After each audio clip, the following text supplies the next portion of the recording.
Shalom jemaat sekalian yang dikasihi oleh Tuhan. Kita mengucap syukur kepada Tuhan karena kita bisa bertemu di dalam ibadah online. Mari kita bangkit berdiri. Ya, kita akan bersama-sama, kita akan mendengarkan akan nats pembimbing yang diambil dari Roma pasal yang ke-8 ayatnya yang ke-28 yang berbunyi demikian. Kita tahu sekarang bahwa Allah turut bekerja dalam segala sesuatu untuk mendatangkan kebaikan bagi mereka yang mengasihi Dia, yaitu bagi mereka yang terpanggil sesuai dengan rencana Allah. Pertolongan kita adalah di dalam nama Tuhan yang menciptakan langit dan bumi. Kasih karunia, rahmat dan damai sejahtera dari Allah, Bapa dan Kristus Yesus Tuhan kita menyertai kita sekalian. Amin. Mari kita bersama-sama kita akan berdoa syukur dan pengakuan dosa. Bapa kami yang di surga, kami mengucap syukur, kami berterima kasih Tuhan. Kalau pada bulan yang ke-6 ini Tuhan, di minggu yang pertama, kami boleh bersama-sama Tuhan datang ke rumah-Mu Tuhan. Walaupun kami hanya di ibadah online, kami mengucap syukur, kami masih diberikan kesempatan untuk kami boleh memuji-Mu, untuk kami boleh mendengarkan akan firman-Mu Tuhan. Tuhan, sucikan, kuduskan kami Tuhan. Sehingga kami boleh layak Tuhan untuk duduk di hadapan hadirat-Mu Tuhan. Berkati Tuhan untuk ibadah kami ini Tuhan. Dari awal hingga pada akhirnya. Sehingga kami boleh berkenan Tuhan di hadapan-Mu. Terima kasih Tuhan. Di dalam nama Tuhan kami Yesus Kristus. Kami berdoa, kami menyerahkan ibadah kami ini. Amin. Saudaraku sekalian yang dikasihi Tuhan, di dalam persekutuan dengan gereja, di segala tempat dan di sepanjang zaman, marilah kita mengikrarkan pengakuan iman rasuli dengan mengatakan demikian.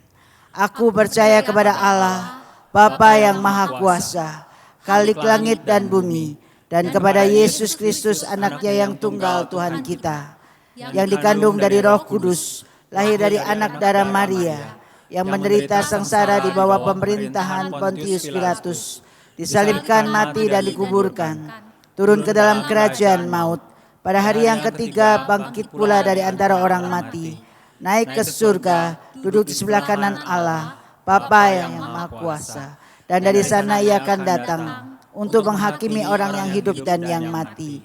Aku percaya kepada Roh Kudus, gereja yang kudus dan am, persekutuan orang kudus, pengampunan dosa, kebangkitan tubuh, dan hidup yang kekal. Amin. Kita bersyukur hari ini kita boleh datang beribadah kepada Tuhan. Mari kita sembah Dia, Allah kita, Tuhan kita, yang sungguh manis dan yang sungguh indah. Kita naikkan pujian, Engkau yang terindah dalam hidup ini.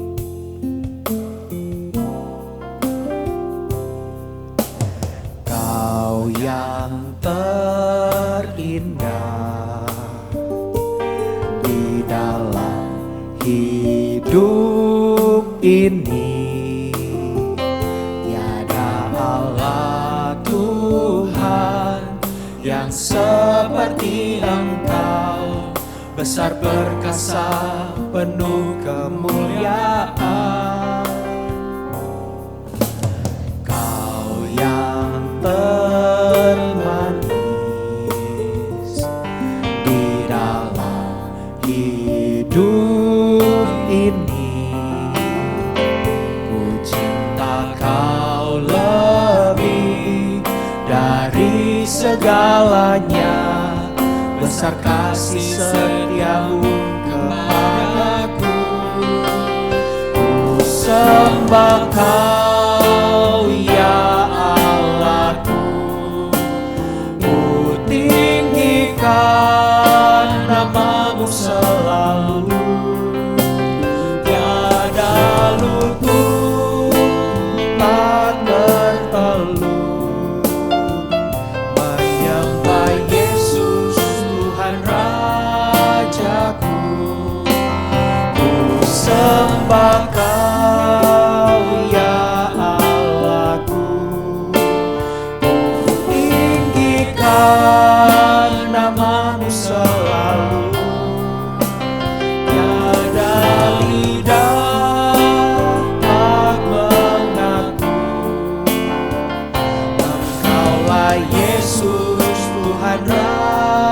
rajaku. Katakan kau yang terindah. Kau yang terindah di dalam hidup ini. Tiada Allah Tuhan yang seperti Engkau, besar perkasa penuh kemuliaan. Kau yang termanis di dalam hidup ini. Ku cinta Kau lebih dari segalanya, besar kasih setiamu kepadaku. Ku sembah Kau, ya Allahku. Ku tinggikan namamu selalu. Tiada lutut tak bertelur menyembah Yesus Tuhan Rajaku. Ku sembah Kau, ya Allahku. Ku tinggikan namamu selalu. Tiada lidah tak mengaku, Engkaulah Yesus Tuhan Rajaku. Ku sembah Kau, ya Allahku.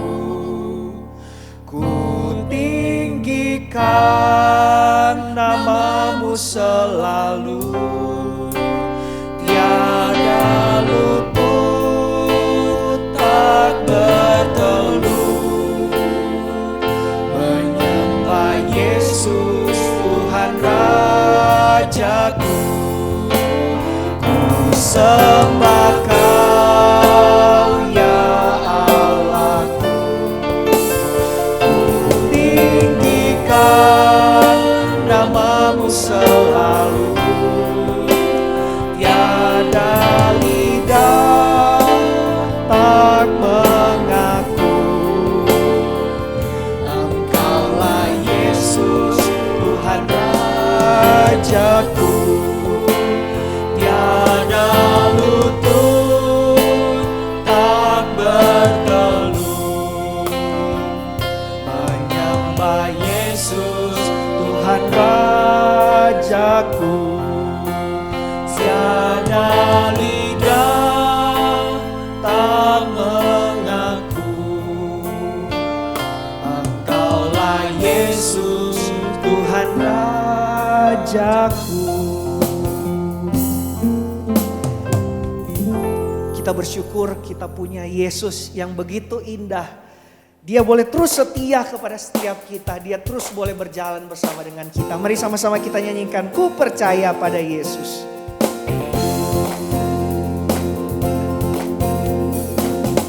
Percaya pada Yesus dan firman-Nya yang bakal. Ku bersandarkan janji-Nya, turut sabda yang mulia. Yesus, Yesus, ku percaya selamanya setia. Yesus, Yesus, indah mulia, oh tambahlah imanku. Ku percaya pada Yesus, darah-Nya dicurahkan hanya oleh karena iman, hatiku disucikan. Yesus, Yesus, ku percaya selamanya setia. Yesus, Yesus, indah mulia, oh tambahlah imanku. Ku percaya pada Yesus,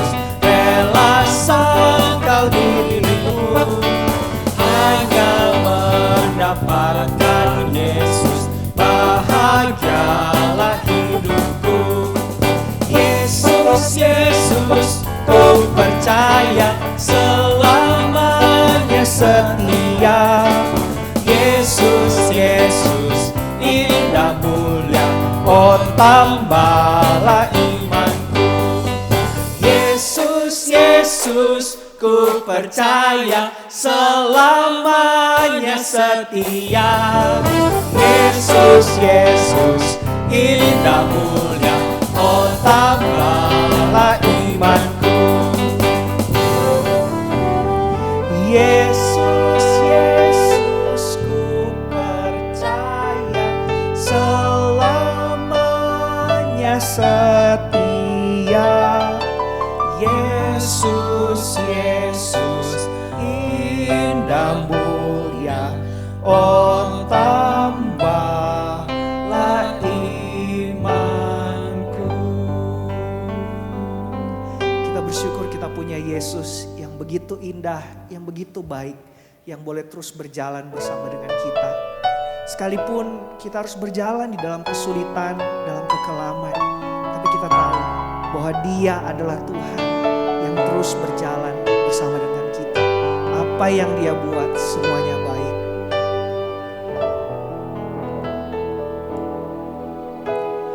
Dari semula telah Kau tetapkan hidupku dalam tangan-Mu, dalam rencana-Mu Tuhan.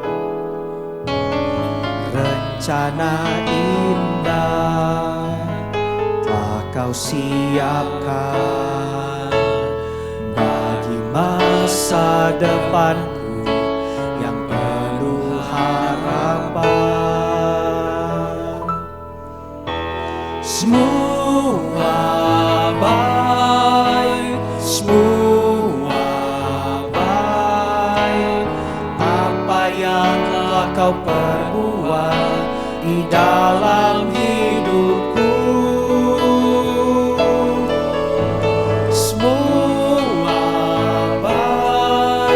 Sungguh teramat baik, Kau jadikan hidupku berarti.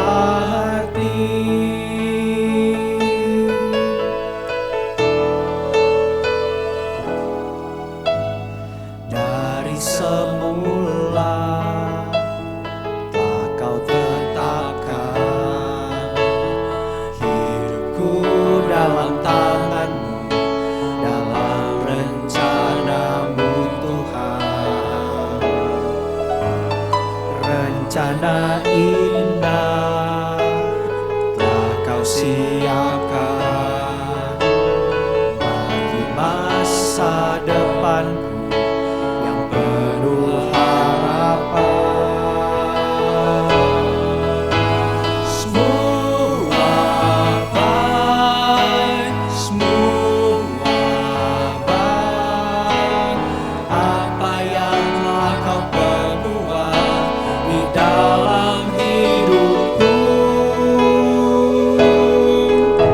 Semua baik, sungguh teramat baik, Kau jadikan hidupku berarti. Semua baik, semua baik. Semua baik, semua baik, apa yang telah Kau perbuat di dalam hidupku. Semua baik, sungguh teramat baik, Kau jadikan hidupku berarti. Semua baik, semua baik, apa yang telah Kau perbuat di dalam hidupku.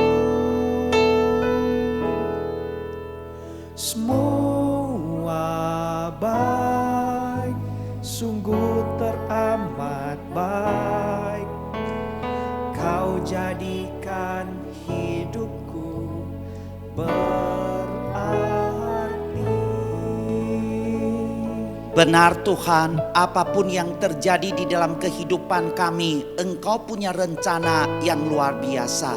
Engkau punya agenda melebihi apa yang kami pikirkan. Sebentar kami akan bersama membaca dan merenungkan firman-Mu. Urapi pakai hamba-Mu untuk dapat menyampaikan isi hati Tuhan. Berkatilah setiap saudara-saudara yang sedang mendengarkan firman-Mu, sehingga setiap orang duduk dengan tenang membuka hati mereka untuk berjumpa dengan Engkau. Terima kasih Tuhan, inilah doa kami. Di dalam nama Tuhan Yesus kami mengucap syukur dan berdoa. Amin. Shalom saudara-saudara sekalian, puji syukur kepada Tuhan. Hari ini kita boleh beribadah bersama-sama di minggu pertama dari bulan Juni ini. Kita mengucap syukur kepada Tuhan. Tema khotbah pada hari ini adalah blessing in disguise, berkat yang menyamar. Saya mau mengajak saudara, mari kita melihat firman Tuhan hari ini yang terambil dari dua bagian. Yang pertama dari Perjanjian Lama, Mazmur 18 ayat yang ke-30. Kalau saudara bawa Alkitab, ada Alkitab di rumah, saudara boleh melihatnya. Mazmur 18 ayat yang ke-30, demikian bunyi firman Tuhan. Adapun Allah jalannya sempurna, janji Tuhan adalah murni. Ia menjadi perisai bagi semua orang yang berlindung padanya. Bagian yang kedua yang akan kita lihat di dalam Perjanjian Baru, surat 2 Korintus 12 ayat yang ke-9. Surat 2 Korintus 12 ayat yang ke-9, demikian bunyi firman Tuhan.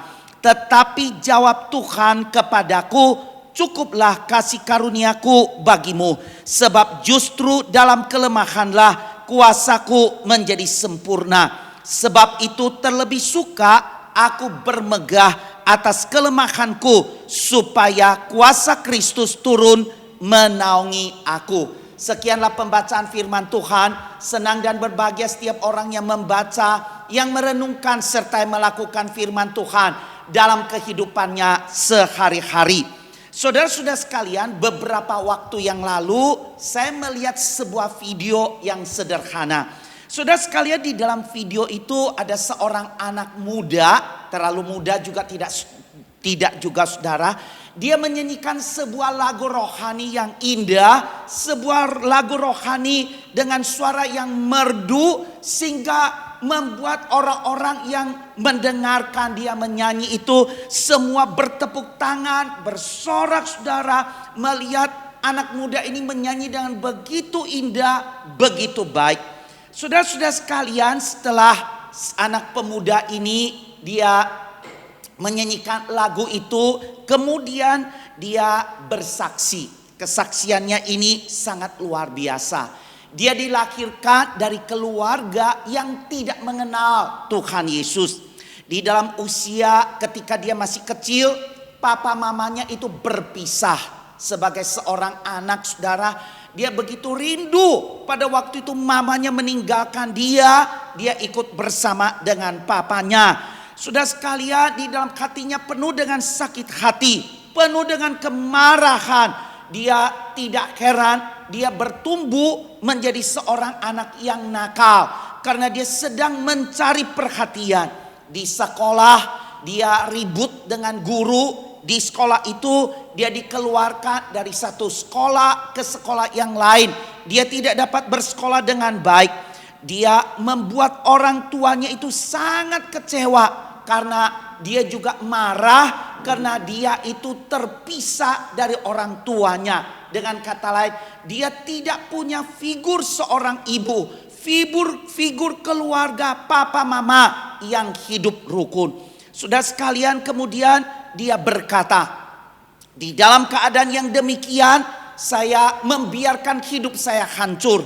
Saya merokok, saya narkoba, bahkan saya juga sampai terlibat di dalam seks bebas. Saya menikmati hidup saya menghancurkan hidup saya. Tidak peduli bagaimana hidup saya ke depan. Suatu kali saudara, ada seorang temannya yang mengajak dia untuk pergi ke gereja mendengarkan firman Tuhan. Dia tidak tahu apa itu gereja, dia tidak tahu apa itu mendengarkan firman Tuhan. Karena di dalam keadaan yang marah, di dalam keadaan yang tidak punya pengharapan, ketika temannya mengajak dia, ayo dia pergi ke gereja. Saudara sekalian, dia tidak menyadari ketika dia menyanyi memuji Tuhan, ketika dia mendengarkan firman Tuhan, Roh Kudus berbicara kepada dia. Roh Kudus menggerakkan hatinya, Roh Kudus menarangi dia. Sehingga ketika hamba Tuhan itu menantang, siapa yang mau menerima Tuhan Yesus sebagai Tuhan dan Juru Selamat, siapa yang mengaku dirinya berdosa, adalah orang berdosa, dia bangkit berdiri saudara. Dia mengakui dirinya orang berdosa. Bahkan dia mengambil keputusan untuk menerima Tuhan Yesus sebagai Tuhan dan Juru Selamat. Sejak itulah hidupnya berubah. Sejak itulah saudara, dia menyanyikan lagu-lagu rohani, lagu-lagu pujian. Bahkan dia berkata, saya mau memakai hidup saya memberkati anak-anak, khususnya mereka yang berasal dari broken home. Saya mau menjadi seorang penyanyi yang menghibur mereka, memberikan semangat kepada mereka, memberikan kekuatan kepada mereka. Saudara sekalian, bukankah seringkali ketika kita menghadapi masalah, kesulitan dan lain sebagainya, kita menyalahkan Tuhan, kita marah dan lain sebagainya. Padahal saudara, setiap masalah adalah berkat yang menyamar. Saudara sekalian yang terkasih di dalam Tuhan Yesus, saya akan mengajak saudara melihat di dalam Alkitab seorang tokoh yang sangat terkenal, saudara, yaitu Daud. Siapakah Daud, saudara? Di dalam Alkitab kita dapat melihat Daud itu adalah seorang raja Israel, seorang yang sangat dikagumi. Kalau saudara membaca Alkitab, Daud itu dia adalah nenek moyang daripada Kristus. Seringkali dia disebut, Yesus itu disebut sebagai anak Daud. Dengan kata lain saudara, dia itu adalah keturunan, Yesus itu adalah keturunan daripada Raja Daud. Bahkan kalau kita melihat di dalam Alkitab, kita dapat melihatnya. Allah menyebut Daud sebagai seorang yang berkenan di hatinya. Seorang yang berkenan di hati Tuhan. Daud adalah Raja Israel terbesar dan penulis yang lebih daripada separuh daripada kitab Mazmur. Kalau kita mau cari, ada lebih banyak hal yang luar biasa dari Daud. Saudara, pertanyaannya, apakah hidup Daud itu dari awal berjalan lancar, tidak ada masalah, tidak ada pergumulan, tidak ada kesulitan? Mari kita lihat saudara perlahan-lahan. Daud ini dia adalah anak bungsu dari 8 bersaudara. Ayahnya memberikan tugas kepadanya sebagai penggembala kambing domba.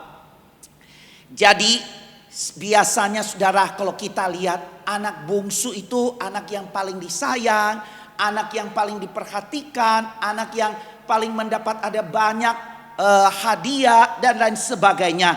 Namun justru kita melihat ayahnya ini memberi tugas kepadanya untuk menjadi gembala kambing domba. Saudara, Daud pada waktu itu masih muda. Dia menjadi seorang penggembala kambing domba itu bukan sesuatu hal yang mudah. Mengapa? Karena dia harus berhadapan dengan binatang buas yang akan menerkam kambing dombanya. Bukan hanya itu, kemungkinan besar binatang buas itu juga dapat menerkam dia. Itulah sebabnya saudara, dia bukan saja harus peduli kepada dirinya, dia juga peduli kepada keselamatan daripada kambing domba yang ada. Saudara sekalian, kalau kita melihat lebih dalam lagi, bagaimana tentang Daud? Suatu kali Nabi Samuel datang ke rumah daripada Daud. Dia bertemu dengan Isai, ayah daripada Daud. Tujuan Samuel datang tidak lain saudara, yaitu untuk memilih orang yang akan dipilih oleh Tuhan menjadi raja. Pada waktu itu Isai memanggil anaknya satu persatu. Mulai daripada anak yang sulung dipanggil keluar. Saudara, secara penampilan anak sulung ini tinggi, cakep saudara, ya, sehingga rasanya ini sudah benar. Sehingga pada waktu itu Samuel menganggap ini nih anak sulung, udah pasti dia. Badannya tinggi, cakep, pasti dia. Tetapi Tuhan berbicara kepada Samuel. Tuhan memberitahukan kepada Samuel, janganlah kamu pandang parasnya atau perawakan yang tinggi, sebab aku telah menolaknya. Bukan yang dilihat manusia, yang dilihat Allah. Manusia melihat apa yang di depan mata, tetapi aku melihat hati. Saudara sekalian, dari anak yang pertama dilewati, anak kedua dilewati, sampai anak yang ketujuh dilewati. Seolah-olah tidak ada lagi saudara. Samuel kemudian berkata, tidak adakah kamu punya anak lain lagi selain 7 orang ini? Isai seolah-olah lupa punya anak bungsu, yaitu Daud. Tiba-tiba ketika Samuel bertanya demikian, Isai baru ingat, oh ya, masih ada seorang anak bungsu saya yang sedang mengembalakan kambing domba. Kamu tunggu sebentar, saya coba memanggil anak saya itu. Panggil saudara, datanglah Daud. Saudara sekalian, ketika Daud itu datang, Samuel melihat inilah orang yang dipilih oleh Tuhan. Saudara sekalian, kita dapat melihat ayahnya sendiri tidak melihat dia, tidak menganggap ini anak yang penting, dilupakan. Dia melewatinya saudara, lupa kalau ada anak ini. Kita bisa membayangkan bagaimanakah perasaan Daud. Tidak, sudah ayahnya memberikan dia tugas yang tidak mudah dengan usia masih kecil. Ketika Samuel datang, dia tidak dianggap, bisa saja karena dia dilupakan, atau juga karena bodinya, karena tubuhnya kecil sehingga tidak dianggap. Tetapi saudara, Tuhan melihat hati. Saudara sekalian, setelah berbicara tentang Isai, ayahnya, kita melihat tentang saudara-saudaranya. Suatu kali Isai memanggil Daud untuk pergi menengok kakak-kakak. Daud pada waktu itu sedang menghadapi orang Filistin dan Goliat, raksasa Goliat yang datang mau menyerang orang Israel. Di dalam keadaan demikian, pada waktu itu Isai berkata kepada Daud, Daud, kamu tolong membawa makanan ini. Kamu coba pergi melihat bagaimana keadaan saudara-saudaramu. Antar makanan ini kepada mereka. Saudara, Daud dia pergi menengok kakaknya, membawa makanan dan sebagainya untuk bertemu dengan kakaknya. Saudara, ketika dia datang di sana, dia ketemu dengan orang-orang yang ada. Orang-orang yang ada kemudian dia bertanya, ada apa sih? Kok sampai ribut begitu? Ada apa?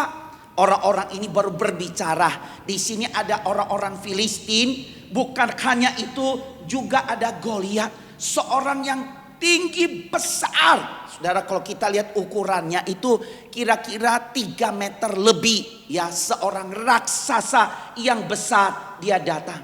Saudara, waktu ngobrol-ngobrol berbicara kepada orang-orang ini, kakak yang paling sulung itu melihat Daud. Dia memandang remeh, dia marah dia. Dia bertanya, ngapain lu datang? Siapa suruh kamu meninggalkan kambing domba yang 2-3 ekor di padang gurun? Saya mah kenal siapa kamu. Saya kenal sifat pemberanimu dan kejahatan hatimu. Engkau datang dengan kemari dengan maksud untuk melihat pertempuran. Atau dengan kata lain, kamu datang ini mau melihat orang berperang. Kamu datang ke sini tujuannya itu mau melihat keramaian. Saudara sekalian, sangat mendukakan hati daripada Daud. Daud menjawab, apa yang telah kuperbuat?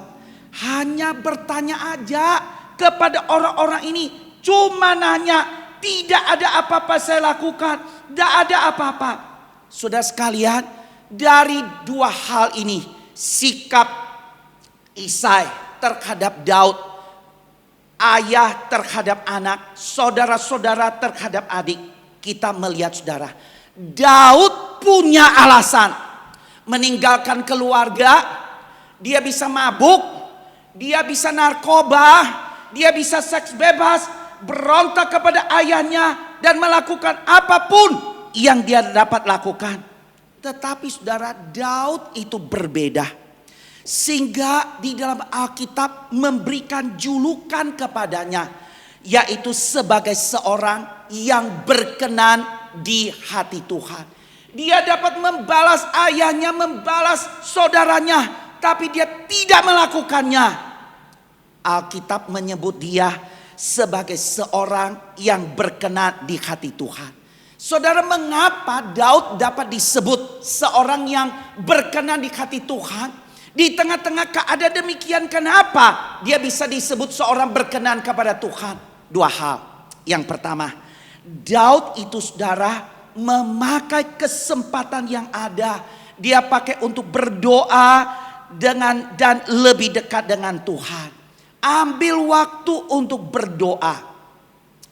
Kalau kita melihat saudara di dalam kitab Mazmur, kita dapat melihat lebih daripada separuh kitab Mazmur itu merupakan syair pujian, syair doa, pengakuan dosa daripada Daud kepada Tuhan.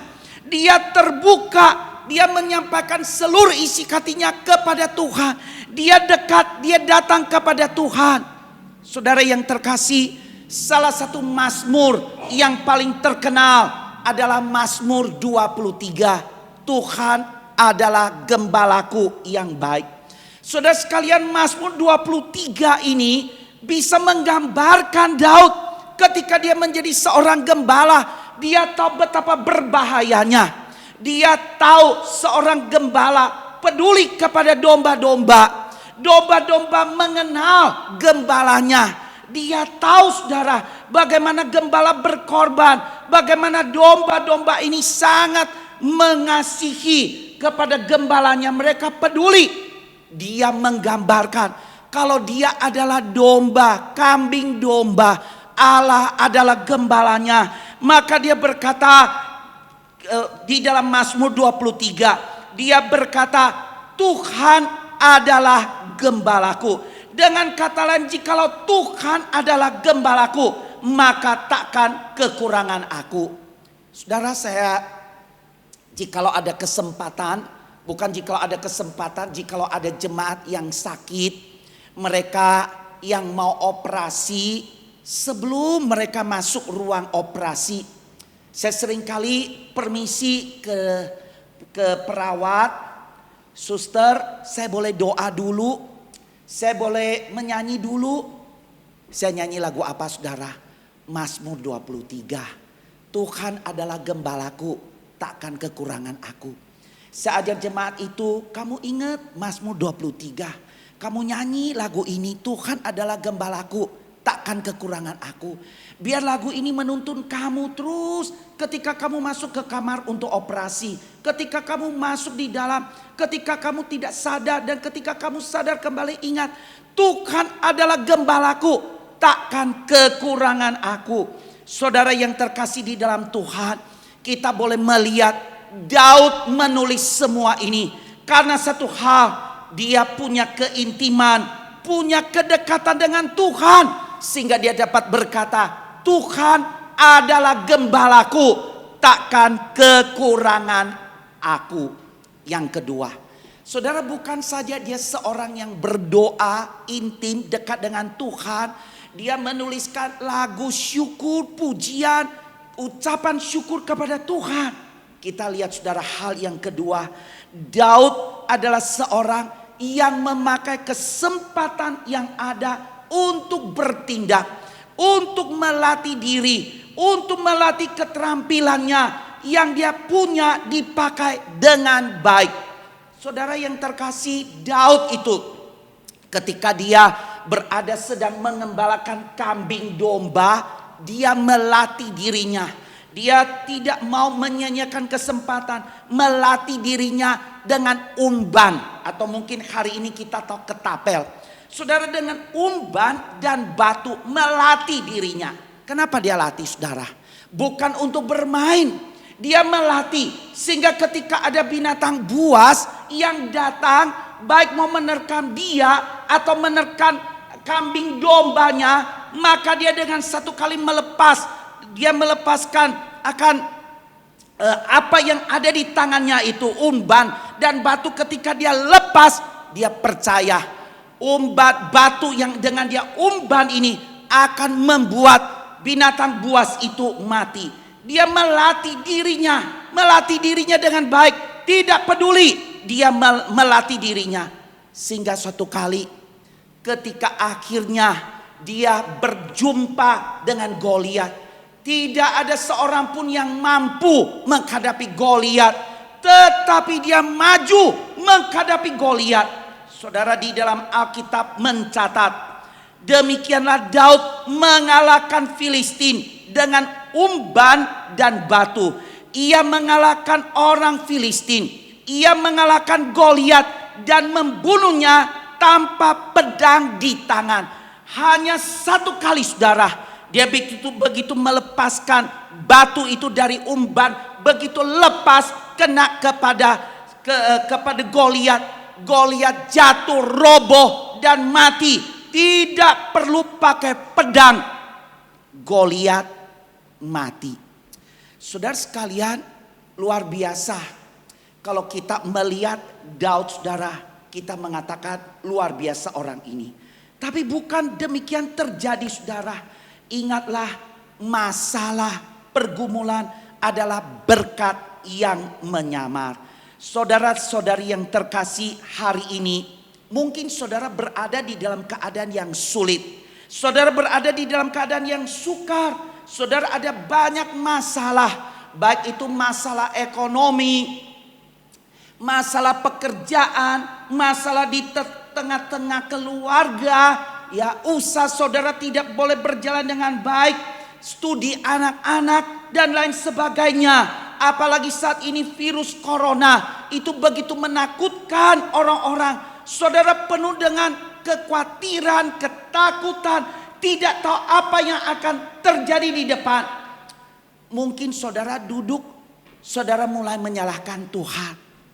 Mungkin saudara mulai marah. Mungkin saudara mulai berkata Tuhan tidak benar. Di tengah-tengah keluarga terjadi pertengkaran, terjadi keributan, terjadi berbagai persoalan di tengah-tengah keluarga.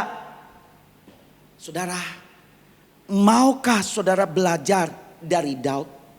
Sekalipun dia punya alasan untuk menyalahkan Tuhan, dia punya kesempatan untuk marah kepada ayahnya, marah kepada saudara-saudaranya. Dia tidak melakukannya. Justru dia memakai kesempatan itu dengan ada waktu berdoa dan dia bertindak. Saudara yang terkasih, sediakanlah waktu saudara untuk berdoa, baca firman Tuhan. Saudara memuji dia bersama dengan anggota keluarga, duduk bersama, beribadah, menyanyi, memuji Tuhan, berdoa, berlututlah saudara, datang kepadanya, carilah Tuhan, carilah dia. Saudara, kita bukan hanya berdoa. Doa perlu ada tindakan. Setelah saudara berdoa, minta hikmat daripada Tuhan. Minta Tuhan memberikan hikmat sehingga saudara tahu keterampilan apa yang saudara miliki. Biar dengan keterampilan yang Tuhan berikan kepada saudara, saudara bisa pakai itu, mengembangkan itu, sehingga saudara memiliki penghasilan. Saudara bisa menjadi berkat bagi orang lain, menjadi berkat bagi gereja, bagi bangsa, menjadi berkat. Bukankah Tuhan Yesus menjadi contoh yang baik, saudara? Dia datang ke dalam dunia ini, dia bersedia berkorban di atas kayu salib, mati bagi saudara dan saya. Untuk apa? Supaya saudara dan saya jangan kecewa. Kita cari dia. Kalau hidupnya dia berikan untuk kita, apa sih yang dia tidak berikan kepada kita? Saudara, di dalam Mazmur 18 ayat 30. Di sini firman Tuhan berkata, adapun Allah jalannya sempurna. Janji Tuhan adalah murni. Dia menjadi perisai bagi semua orang yang berlindung padanya. Saudara sekalian, Allah, Dia adalah yang sempurna, janjinya murni. Dia menjadi perisai bagi saudara dan saya. Bukan hanya menjadi perisai, Dia melindungi saudara dan saya dari berbagai masalah, bagi berbagai kesulitan. Persoalannya, maukah saudara sungguh-sungguh datang kepadanya? Ketika kita melihat di dalam Alkitab, di dalam 2 Korintus 12 ayat 9, kita bisa melihat bagaimana ketika hambanya menulis surat ini. Dia berkata, tetapi jawab Tuhan kepadaku, cukuplah kasih karuniaku bagimu, sebab justru dalam kelemahanlah kuasaku menjadi sempurna. Sebab itu terlebih suka aku bermegah atas kelemahanku, supaya kuasa Kristus turun menaungi aku. Saudara sekalian, ada banyak pergumulan, ada banyak masalah. Ketika dia datang kepada Tuhan, Tuhan berkata, anakku, cukuplah kasih karuniaku bagimu, sebab justru di dalam kelemahanmu lah kuasaku menjadi sempurna. Saudara yang terkasih, di dalam kitab Ratapan berkata, Tuhan adalah baik bagi setiap orang yang berharap kepadanya, bagi orang yang mencari Dia. Marilah saudara, ingatlah, masalah adalah berkat yang menyamar. Pergumulan, masalah apapun yang saudara hadapi, Tuhan sedang mempersiapkan saudara sebuah berkat besar. Saudara menjadi berkat bagi banyak orang. Persoalannya, maukah saudara datang kepadanya, doa dan bertindak? Mari kita tunduk kepala, kita berdoa. Saudara yang terkasih di dalam Tuhan Yesus, mungkin saudara sedang menghadapi pergumulan yang berat, masalah yang besar, berbagai hal yang menerpa kehidupan saudara, keluarga saudara, pekerjaan saudara, masalah yang saudara hadapi. Maukah engkau datang seperti Daud, cari Tuhan? Seperti Daud, dia berdoa menengadah kepada Tuhan, memuji Tuhan, memuliakan Tuhan, datang kepadanya. Bukan hanya itu saja, dia berani saudara untuk bertindak. Dengan keterampilan yang ada, dia dipakai untuk menjadi seorang yang dapat membunuh Goliat.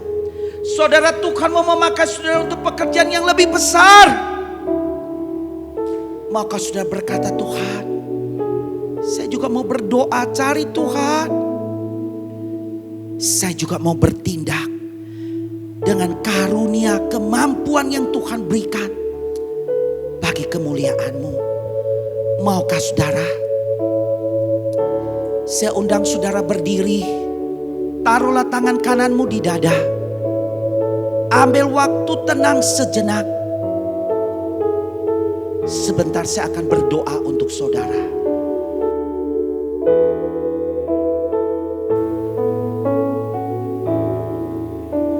Semua baik, semua baik. Apa yang telah kau perbuat di dalam hidupku, semua baik, sungguh teramat baik. Kau jadikan hidupku berarti. Bapa di surga, kami menyadari ketika masalah persoalan yang hadir di dalam kehidupan kami tidak dapat melihat Engkau baik. Tuhan, hari ini kami datang ke hadapan-Mu. Tuhan, dengarkan doa setiap anak-anak-Mu. Tuhan, Engkau melihat setiap tangan yang ditaruh di dada. Biarlah ini sebagai sebuah petanda. Kami menengadah kepadamu, kami berharap kepadamu. Kami datang mau mencari Engkau. Bapa di surga, hamba-Mu berdoa di dalam nama Yesus. Engkau melihat setiap pribadi yang ada. Ulurkan tangan-Mu Tuhan. Berikan penghiburan kekuatan kepada mereka. Ketika mereka di dalam kesulitan, ketika mereka di dalam pergumulan, ketika mereka tidak ada jalan keluar, mereka mencari Tuhan. Mereka dapat berkata, Tuhan adalah gembalaku, takkan kekurangan aku. Terima kasih Tuhan, ajarlah kami untuk dapat melihat bahwa masalah adalah berkat Tuhan yang menyamar. Terima kasih Tuhan, Kau berkati setiap anak-anak-Mu, Engkau tolong setiap anak-anak-Mu. Bapa di surga, kami juga mau berdoa untuk setiap jemaat-Mu, untuk setiap anak-anak-Mu, mereka yang di dalam pergumulan, mereka yang di dalam kesulitan. Tuhan, Engkau tahu mereka, Engkau tolong mereka untuk bersandar kepadamu. Kami mengucap syukur untuk mereka yang sakit, mereka yang udah sembuh. Kami mengucap syukur mereka yang bergumul dengan pekerjaan, mereka mendapatkan pekerjaan. Kami mengucap syukur untuk keluarga yang selama ini ribut, selama ini penuh dengan konflik. Tetapi saat ini mereka boleh berdoa bersama-sama datang kepada Tuhan. Kami mau mengucap syukur untuk ada banyak orang yang doanya didengar oleh Tuhan. Terima kasih Bapa, Engkau berkati setiap anak-anak-Mu.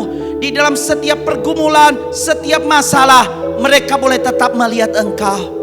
Terima kasih Bapa, kami mengucap syukur Tuhan, Engkau mendengarkan doa kami. Terima kasih Bapa, inilah doa kami. Di dalam nama Tuhan Yesus, kami mengucap syukur dan berdoa. Amin. Saudara sekalian, mari kita berdiri bersama-sama. Kita menyanyikan doksologi, segala kemuliaan bagi Dia.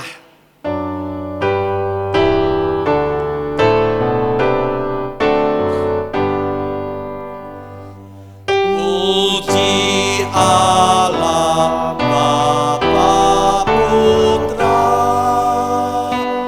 puji Allah Roh Kudus, ketiganya yang esa.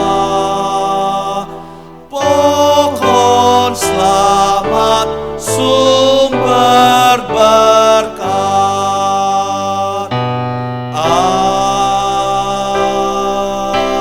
Amin. Saudara-saudari yang terkasih di dalam Tuhan Yesus Kristus, bukalah hatimu dan terimalah berkat Tuhan. Kasih karunia dari Tuhan kita Yesus Kristus, kasih sempurna Allah Bapa, penyertaan penghiburan kekuatan dari Roh Kudus menyertai saudara-saudara sekalian, memampukan saudara mencari Tuhan, berdoa datang kepadanya. Bahkan saudara peka dengan karunia kemampuan yang saudara yang diberikan oleh Allah, dipakai bagi kemuliaan Tuhan, mulai dari saat ini sampai selama-lamanya. Amin.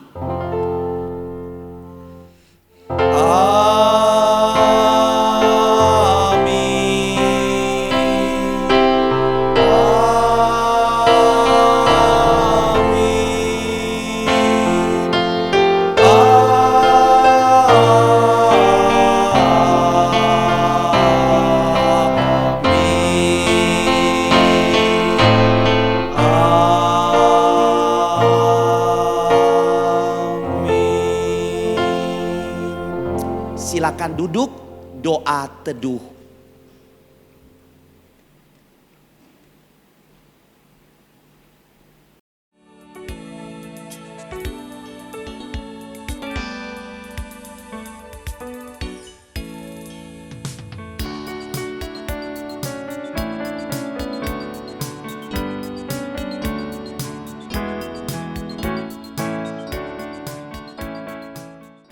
Shalom saudara yang terkasih di dalam Yesus Kristus. Kami hamba Tuhan dan Jemaat GKK Kosambi Baru mengucapkan terima kasih atas pelayanan dari hambanya Bapak Pendeta Philip Andrew yang sudah menyampaikan firman Tuhan hari ini.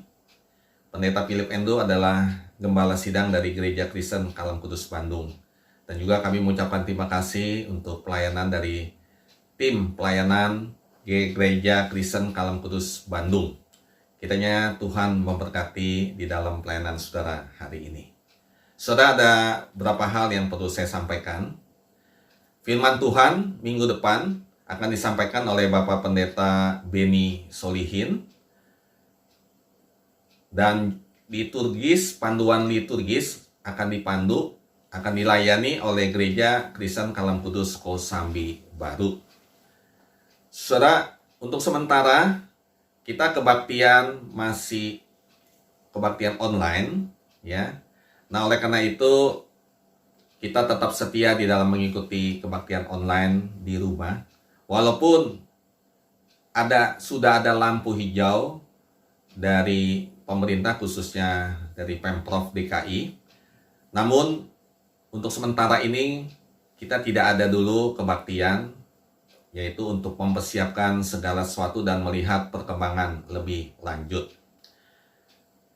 Saudara-saudara, untuk info persembahan, saudara dapat mentransfer persembahan ke rekening gereja, ya, untuk saudara bisa kumpulkan atau saudara masukkan dulu di celengan. Dan sementara ini juga gereja ditutup dulu, ya, sampai tanggal 14 minggu depan. Jadi bagi saudara yang mau memberikan persembahan ke kotak persembahan, untuk sementara ini tidak perlu atau tidak usah datang ke gereja, ya. Saudara kumpulkan dulu, nanti kalau gereja sudah dibuka kembali, saudara bisa datang ke gereja memasukkan amplop. Karena gereja akan dibersihkan, disemprot selama berapa hari ini, ya, di dalam 2 minggu ini, untuk mensterilkan ruangan semua yang ada dengan disinfektan. Baik saudara, tetap di rumah bersama dengan keluarga dan tetap setia kepada Tuhan. Tuhan Yesus memberkati.